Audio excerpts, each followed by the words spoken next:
the Netflix cartoon reboot of Good Times. That was an absolute disgrace. That was an absolute disgrace. We did not need the Netflix Good Times cartoon. It was the most disrespectful, racially insensitive, derogatory cartoon made about black folks this century. Where were the rest of you Negropeans on May 1st when we was outside the Bunnell courthouse in Bunnell, Florida, standing up for our 18-year-old brother, Brendan Depper, who they want to send to jail for 30 years? We only had 12 Africans at that protest. That's an insult. I saw Urkel just got snow-bunnied. How the hell did Steve Urkel, where did you come from? Steve Urkel just got snow-bunnied. When is this going to stop?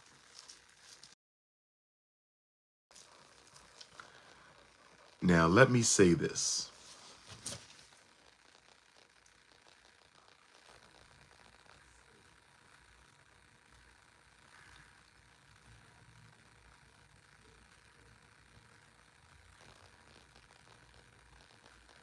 Oh, as far as the Good Times Netflix reboot that we didn't need, as far as the Good Times Netflix reboot that we didn't need, as far as the Good Times Netflix reboot that we didn't need, I want to say this.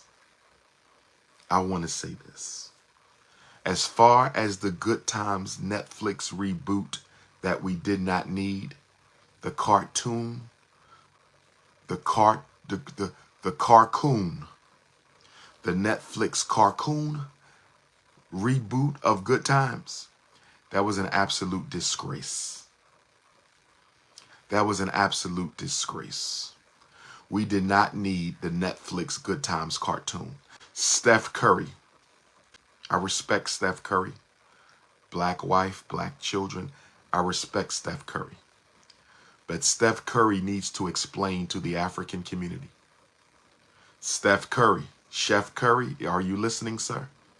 I need you to explain to the African community why you executive produced or financed that garbage.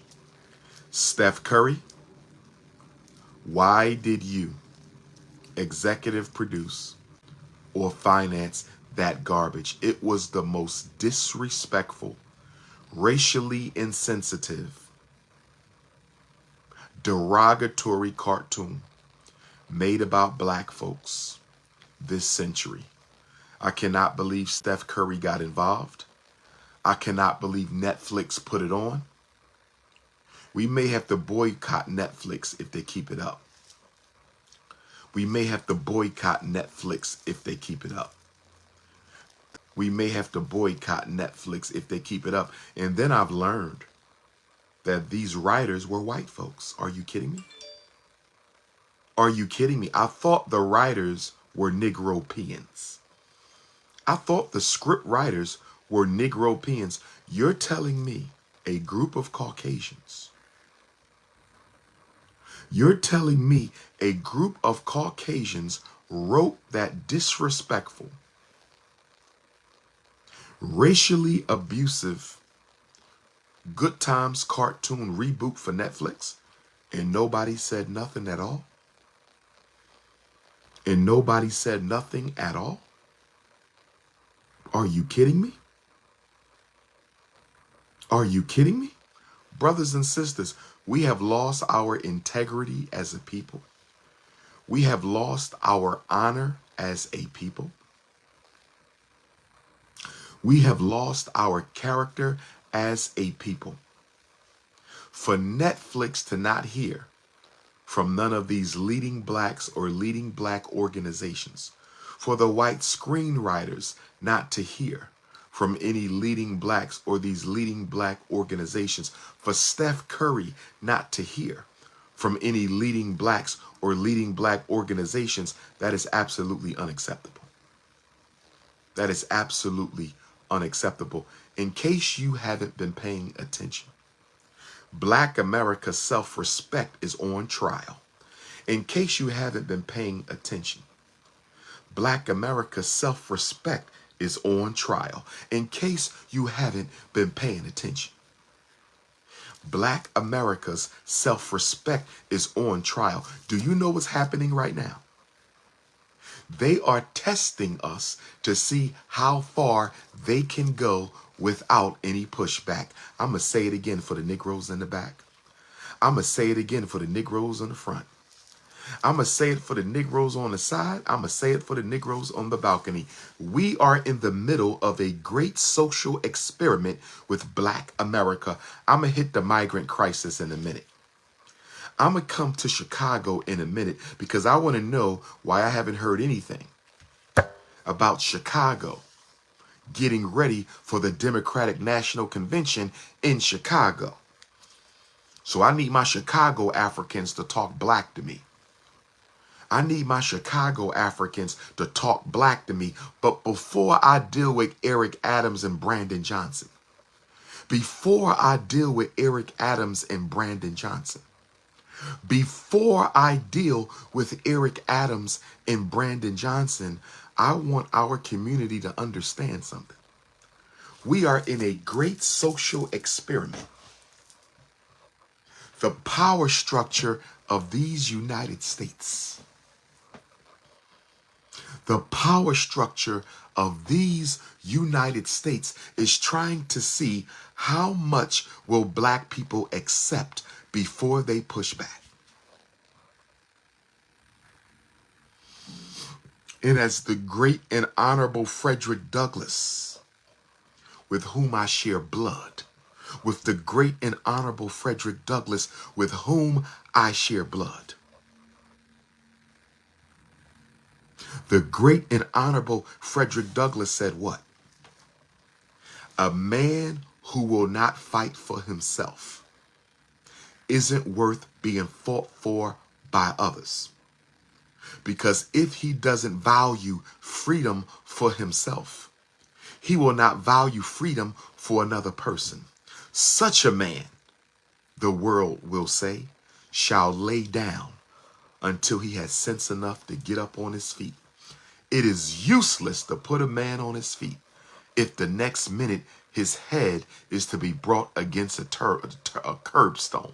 Frederick Douglass said, the slave that is whipped the easiest is the slave that will be whipped the most. Baba Umar Sharif, peace and love to you, elder. Baba Umar Sharif, peace and love to you, elder. I believe that's Baba Umar from Jacksonville, Florida. I believe that's my elder, Baba Umar from Jacksonville, Florida, who stood with me in Bunell, Florida on May the 1st. Where were the rest of you?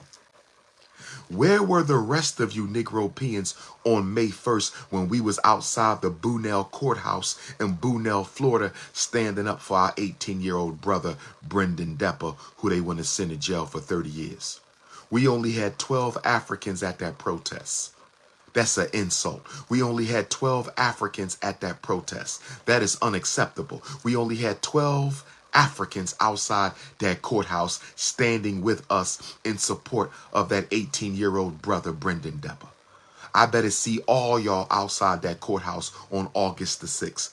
Don't call yourself an activist. Don't call yourself conscious.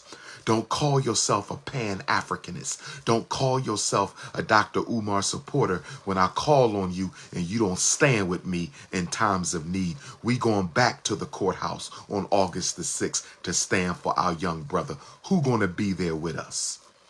Who's going to be there with us on August the 6th outside the Bunell, Florida courthouse, brothers and sisters?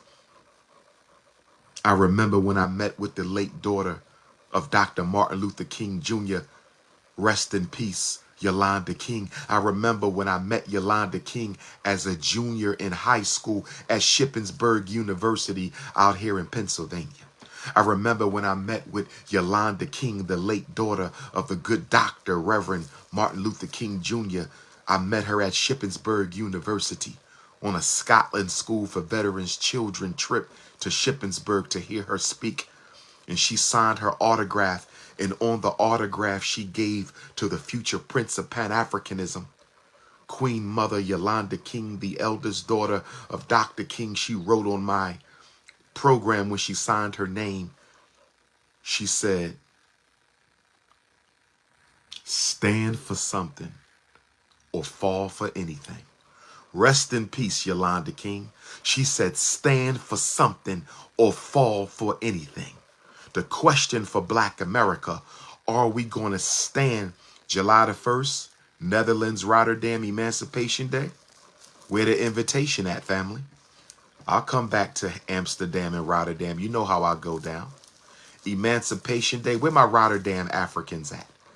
Where my Amsterdam Africans at? Where my Dutch Kingdom? Where my Surinamese Africans at? Where my Aruba Africans? Where my Bonaire Africans at? Where my Curacao Africans at? If you want me in the Netherlands on July the 1st, where is the invitation? If you need me in the Netherlands for Emancipation Day on July the 1st, where is the invitation, brothers and sisters? You know I will pull up for my brothers and sisters in Rotterdam. You know I will pull up for my brothers and sisters in Amsterdam, brothers and sisters. You know I will pull up for justice until every African is free. Until every African is free, no African is free.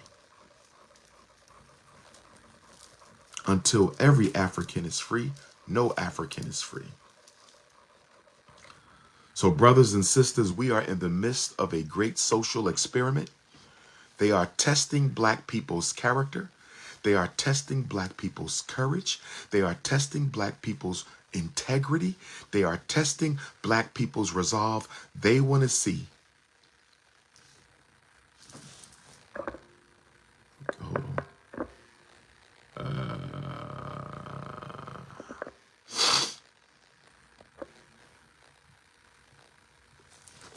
I sent the first Negro to the block party this morning.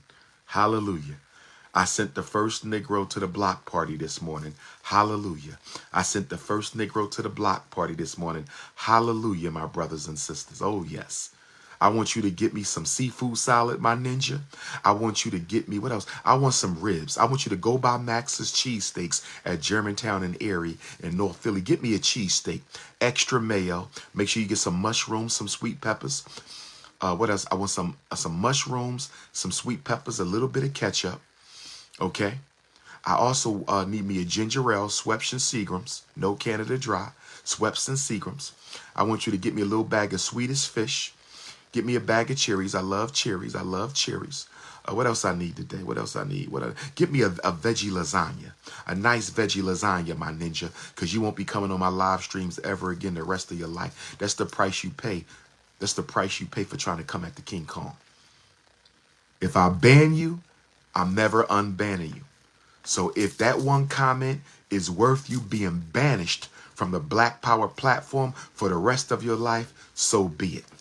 Let me say this to the Snow Bunny Brigade. I've been getting a lot of Instagram inboxes from the Snow Bunny Brigade accusing me of being a bigot.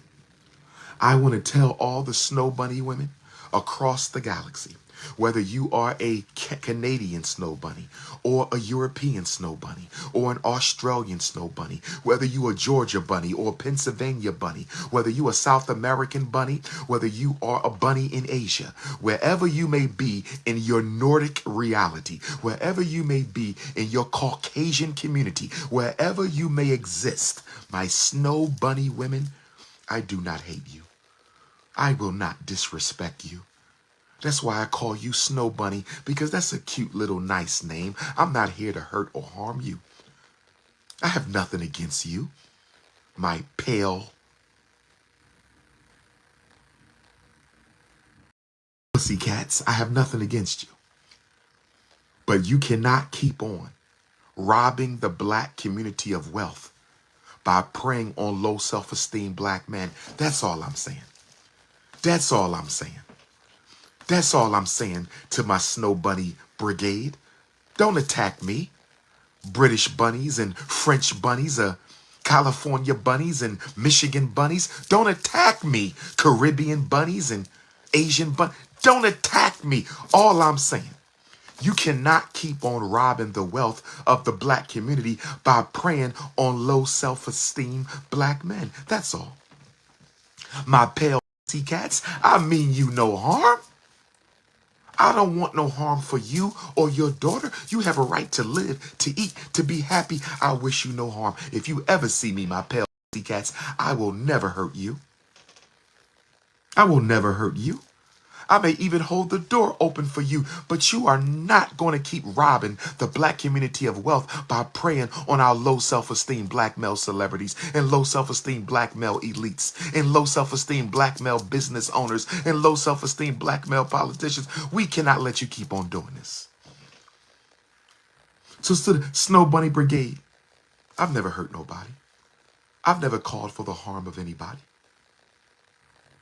I've never denied you an opportunity. You benefit from my misery. I don't benefit from yours. You benefit from my marginalization. I don't benefit from yours. You benefit from the historic and contemporary oppression of African people. We don't benefit from yours. So to my pale cats, I wish you a good spring. But can you please? Can you please, young ladies? Snow Bunny Brigade, just leave. Just leave black men alone. Leave our men for our women. Is that too much to ask? I saw Urkel just got snow bunnied. How the hell did Steve Urkel? Where did you come from? Steve Urkel just got snow bunnied. When is this going to stop? But I digress. I digress. Let's get into the migrants. Let's get into the migrant crisis one time.